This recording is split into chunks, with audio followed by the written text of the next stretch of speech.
aking mga kaibigan, alam na ninyo ang tanan na mula sa amang mahal.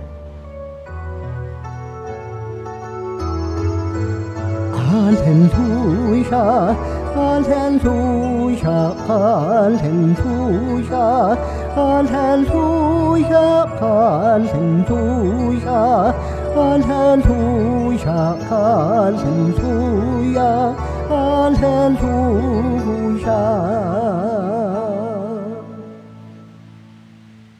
Sumainyo ang Panginoon. At sumainyo rin. Ang mabuting balita ng Panginoon ayon kay San Mateo.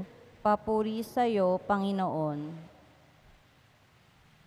Noong panahong iyon, sinabi ni Jesus sa mga tao, ang paghahari ng Diyos ay katulad ng kayamanang nakabaon sa isang bukid. Nahukay ito ng isang tao at tinabunan uli. Sa laki ng tuwa, siya'y humayo at ipinagbili ang lahat ng ari-arian niya at binili ang bukid na iyon. Gayon din naman, ang paghahari ng Diyos ay katulad nito. May isang mangangalakal na naghahanap ng mamahaling perlas. Na makakita ng isang perlas na napakahalaga, siya'y humayo at ipinagbili ang lahat ng kanyang ari-arian at binili iyon. Mga kapatid, ang mabuting balita ng ating kaligtasan. Pinupuri ka namin, Panginoong Hesukristo. Mapagpalang gabi po sa ating lahat. At ngayong araw ay gaya ng aking sinabi, pinagdiriwang natin at ginugunita ang kapistahan ni San Ignacio de Loyola. No? Kaya sa ating mga kapatid na Jesuita, happy fiesta po. No? So kung alam nyo ang Ateneo University o Ateneo de Manila at sa iba't ibang parts ng ating bansa, yan po yung mga pare, Jesuita, na nagmamanage, no? Na kung saan ay kasapi sa itinatag na Society of Jesus ng ating pinagdiriwang ngayon na santo na si Saint Ignatius of Loyola. Natataon po sapagkat ito pong santong ito ay nagtayo ng isang religious community, no? Pag sinabi nating religious community, tulad ho namin mga Vincentian, ay mayroong sinusundan na karisma ng isang santo na nag-aalay para sa simbahan at para sa ating Panginoon upang makibahagi sa pagtatayo ng kaharian ng Diyos. Na narinig natin sa dalawang talinhaga na binanggit ng ating Panginoon. Kaya mga kapatid, ngayong araw, makikita natin ang essence o kahalagahan ng religious life na napakinggan natin sa unang pagbasa sa buhay na ipinakita at halimbawa ni Propeta Jeremias, na kung saan sa kanyang matinding paghihirap, tinawag siya ni Yahweh bilang dakilang alagad.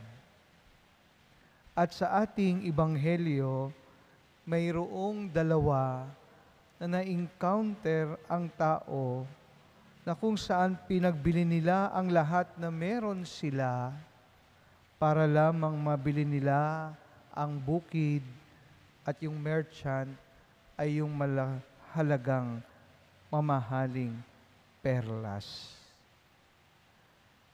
Ang relihiyosong buhay, mga kapatid, ay ipinapakita nito na walang kondisyon ng pagbibigay ng sarili sa Diyos at sa Kanyang misyon.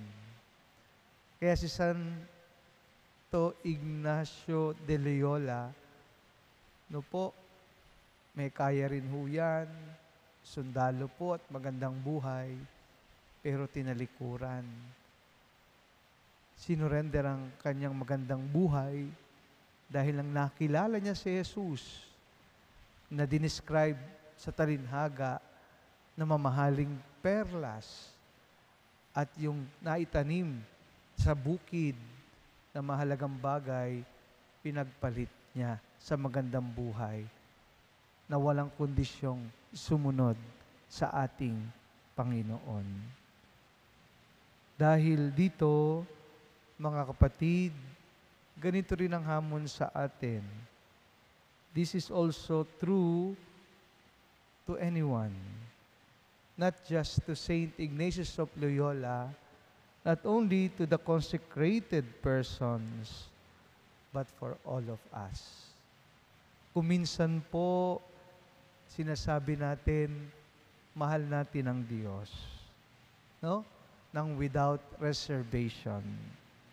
Pero ang extent po ng ating pinapahayag na pagmamahal sa Diyos at masusubukan lamang po ito, hindi sa panahon na tayo ay in good.